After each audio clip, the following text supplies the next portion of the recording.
Hello, my name is Michael O'Keefe, aka The Movie Wist. If you enjoy this interview and want to hear more top-notch film industry conversations, please press the thumbs up, subscribe to this channel, and hit the bell to stay in the know. All right, hello, Leslie Alejandro. Whose life experience is the short Adult Night based off of? Okay.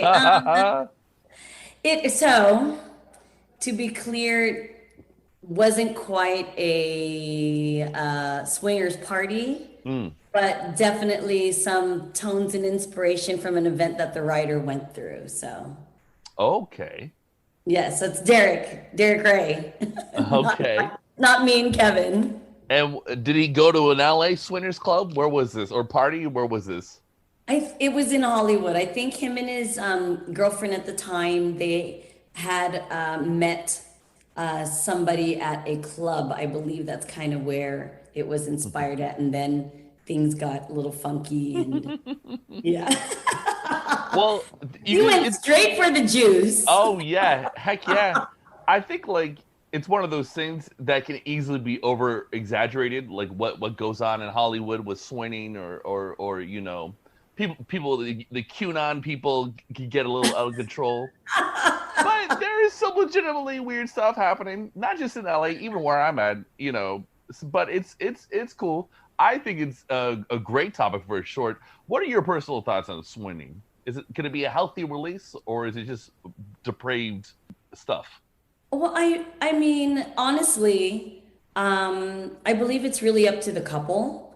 I believe that if they create some solid and safe boundaries for each other, and they kind of understand, obviously, I feel like it has to be mutual. I can't believe I don't believe that if one wants it more than the other, then it can work. But I have known of couples that have done it and have actually saved their marriages that were in marriage and since say there was one that was in a marriage since they were early 20s, maybe even late teens, and then this happened after they had kids, you know.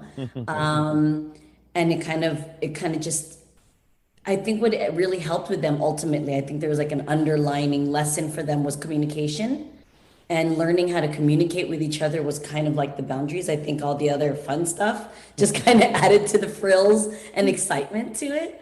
But yeah, I mean, it's definitely, I wouldn't be able to do it.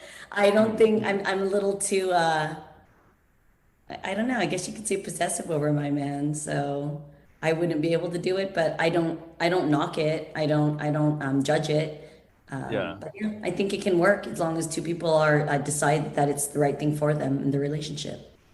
To me, like either way, it's gonna be difficult because monogamy is tough and polygamy is gonna be tough too. It's Right. always hard.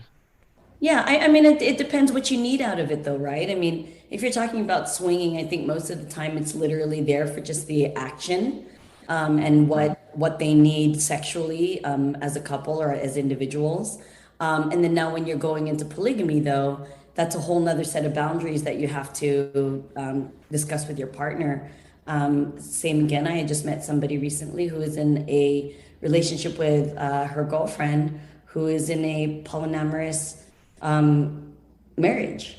So it works for them, and more power to them. I think it's such an amazing concept to like expand your mind and really know what you need and what and really have that much love and how do you want to say it, open-mindedness about what your partner needs too. I think that can definitely be envied, you know, for a lot of people especially who kind of only think within their own box or society's box, right? Or their family's box or their upbringing's box. So yeah, I think it's great.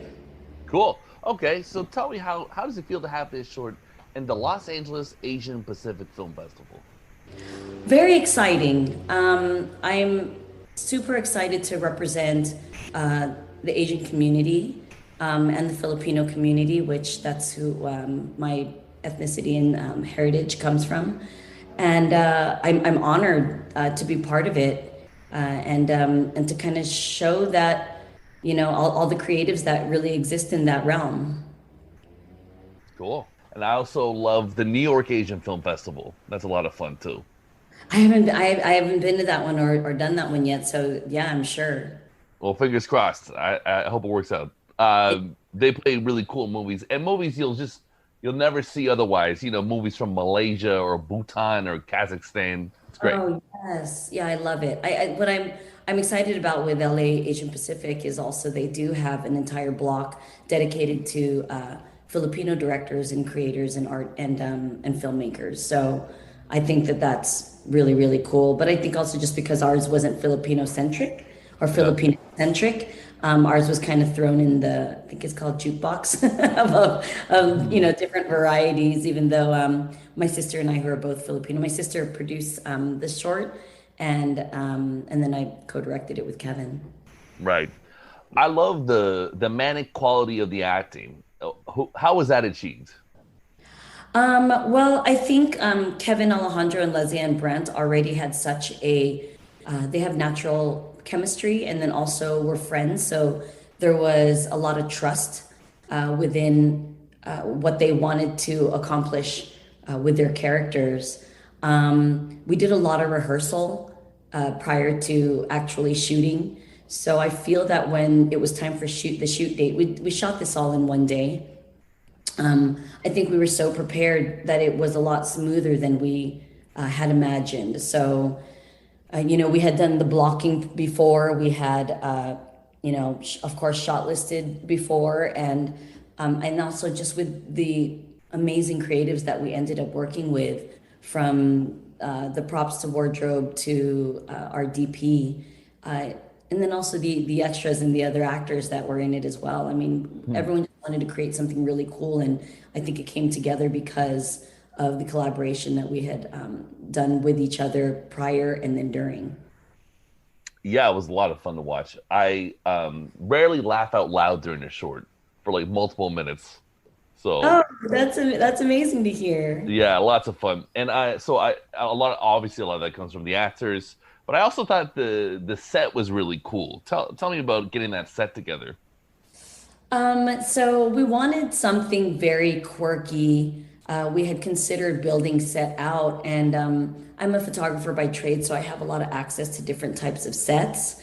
And so I had found it, in my search, and we went to scout it, and it was so perfect. I do love working with a lot of gels and colors, and so the neons just really had just had this amazing effect that really just told a different story for this, within the story, and became the set became its own character. So that was pretty exciting to be able to use that space and tell this story because we wanted it to seem so off, normal day life from these two characters who, they have a regular family, and not necessarily that this space, was in Los Angeles or Hollywood. It could have been pretty much anywhere who wanted to decorate their house like that too. Cool. All right. What were some movies that might have inspired this short?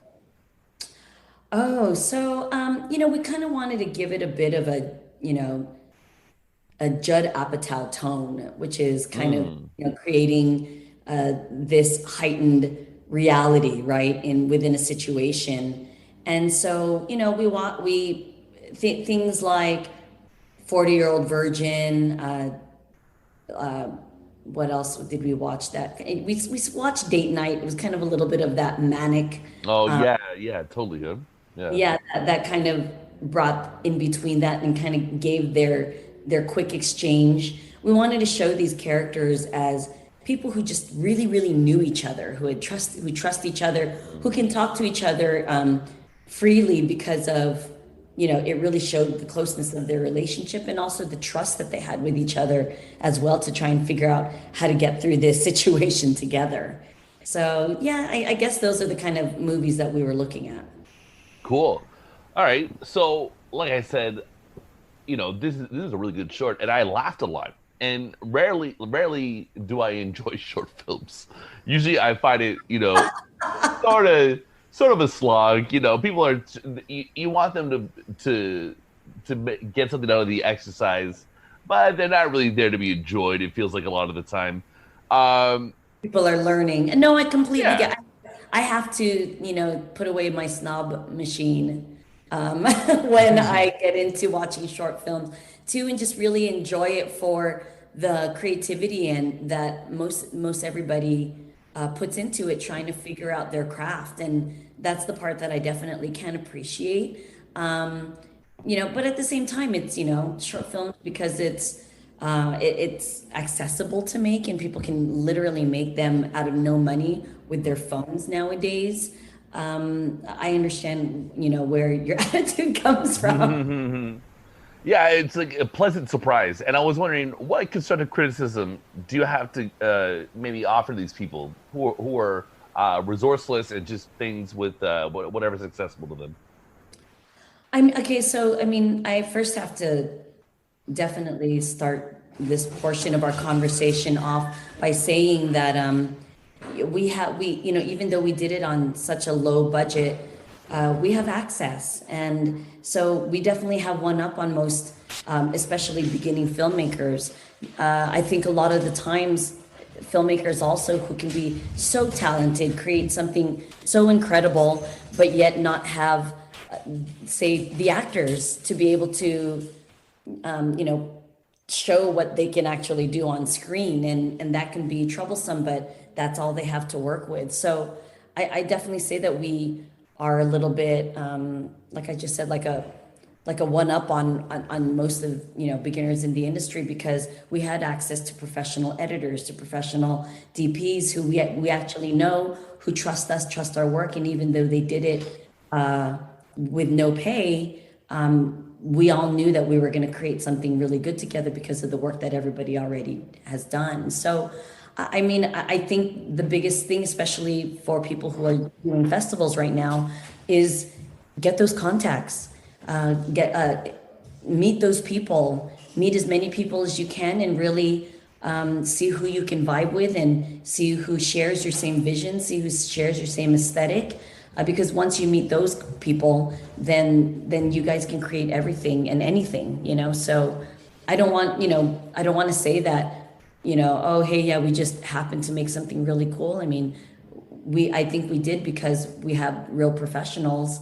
So that's not really fair to kind of compare what we had done compared to what a lot of starting filmmakers do. But definitely meet those people, and get yourself out there so that you can create really amazing things, because there's so many talented people out there.